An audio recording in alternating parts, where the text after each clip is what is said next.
Hey everybody, welcome back to the channel. Mike here, and today we're going to take a look at this PRS Archon 100 watt tube head. Now if you're in the market for a 2-channel tube amp, I suggest you check these out. I'm a big fan of them. They have a great dirt channel. The clean channel is really nice. They work really well with a boost box in front, so you can get a lot of, in-between sounds. Really pretty versatile head, and generally speaking, you can pick them up comparatively inexpensively on the used market. So definitely am a fan. This one right now, however, isn't feeling so good. Went to turn it on the other day and it wouldn't power up, no lights, nothing. So today we're going to troubleshoot this, check those things that anyone with a tube head can check on their own before having to take your head into an actual amp tech to see if you can resolve some of the minor issues that can plague a tube amp and cause it not to perform. Before we get started, a word of caution. Guitar amplifiers are high voltage devices. Even unplugged, these devices can store electrical charges sufficient to severely injure or even kill. Do not attempt any repairs which you are not qualified to perform, and always proceed with extreme care. With that, let's get started. So the first thing we're going to do, after making sure that there's absolutely no cables plugged into the amp whatsoever, and ideally that it's been powered off for a day or two, is we're going to check this fuse that goes, this first fuse here that comes into the main power supply, to see if that one got blown. That just pops open in a little tray, so we take a small, tiny screwdriver, and it just pops open like that. This is going to slide out, with the fuse being there. And these fuses are very, very difficult to see.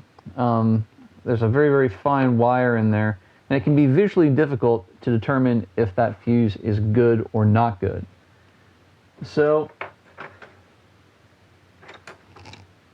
using a voltmeter is really going to be what you want to do. Any voltmeter will work, just to check if something has continuity.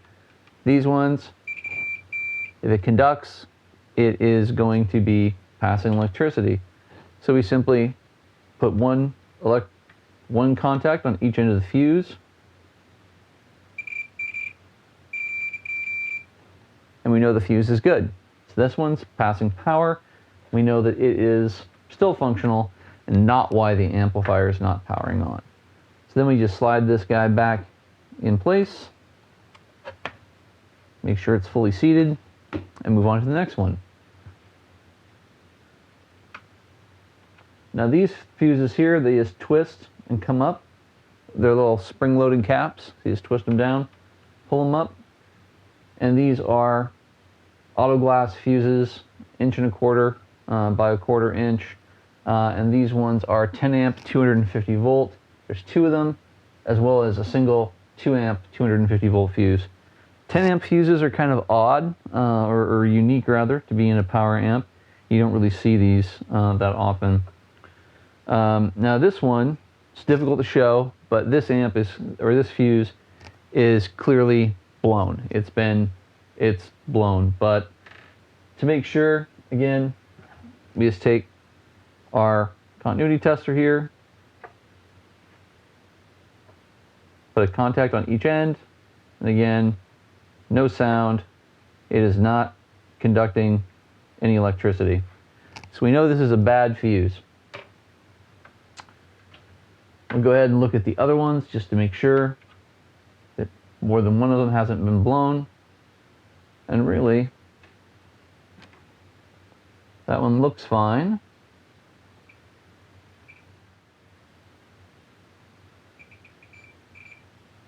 This one's good. Conducting.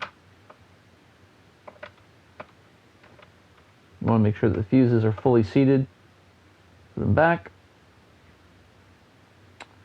And this is another small one. Visually, I can see that this fuse is still good, but we'll go ahead and test it anyway.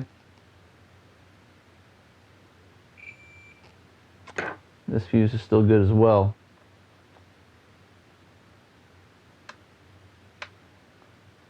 So, looks like we had one bad fuse, so we can go ahead and replace this fuse. You just got to make sure that the fuse that you're replacing with is the same size from a physical dimension perspective, which is pretty obvious, but it also needs to be the same amplitude and amp and volt capacity as well. So the tube you replace it with has to have the same electrical ratings as the one that you take out. Now in this case, this is where the amp manual should have a reference to whether or not these are rapid or fast blow fuses, or what are called slow blow or time delay fuses. Now, sadly, in the PRS amplifier manual for this Archon head, it does not mention whether or not these are slow blow fuses or not. So I've got ones here that are not slow blow. They're regular fast blow fuses, and we're going to try that.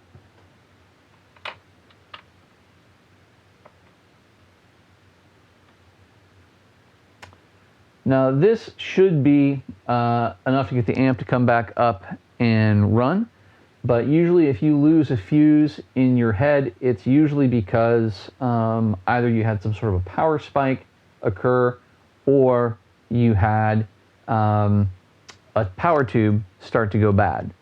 So given that this head was plugged into filtered power, it's less likely that a power spike caused that fuse to blow.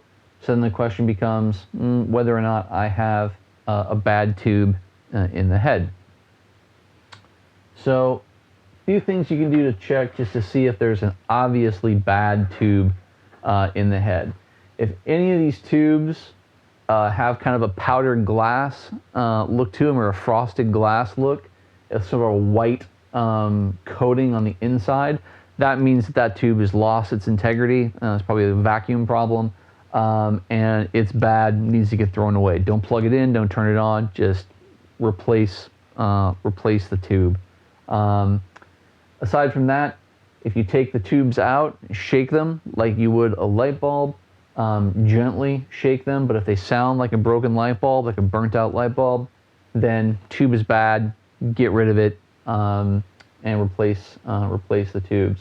Of course, if you're replacing tubes, make sure you're replacing them per the amplifier manual. They're generally replaced in pairs. And of course, if you're replacing power tubes in an amplifier such as this, you will need to go through and rebias the amp to make sure that it's operating at its peak potential with the new tubes, to make sure that it is biased appropriately. We're not going to get into biasing a tube amp today. But that is something that you would need to do. With this, we can go ahead and get this one plugged in and turned on and see if it comes back to life. Okay, so we got the amplifier set up. First thing we did was apply a load to the amplifier. In this case, we hooked it to an 8-ohm cabinet. You could use either a cabinet or a load box. Just make sure that there's a load on the amp before you power it up. Powering up an amp without a proper load on the amplifier can lead to catastrophic failure, which would be a very expensive repair bill for the amplifier.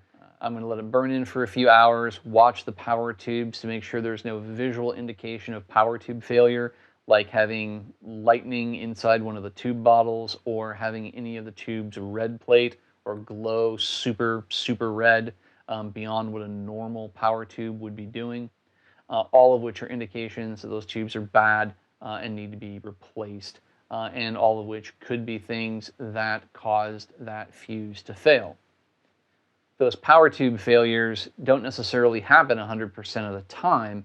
You might not see those visual indicators immediately upon turning on an amp. It may take a little while and a little bit of stress for those tubes to actually fail in that way again, causing the fuse to fail. So you kind of want to give it some time to cook in and make sure that it's reliable before you were going to do anything like take that head to play a show or something along those lines. So with the amp properly connected and no visual indication that any of the power tubes were bad, we've got the amp turned on. And it sounds great. Clean channel.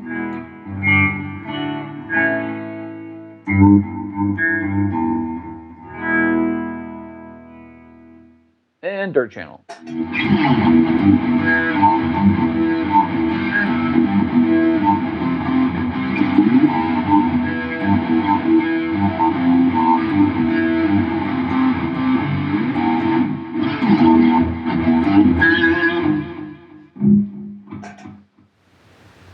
The basic steps that we went through in this video will help you identify and resolve minor issues that may arise with your tube amplifier.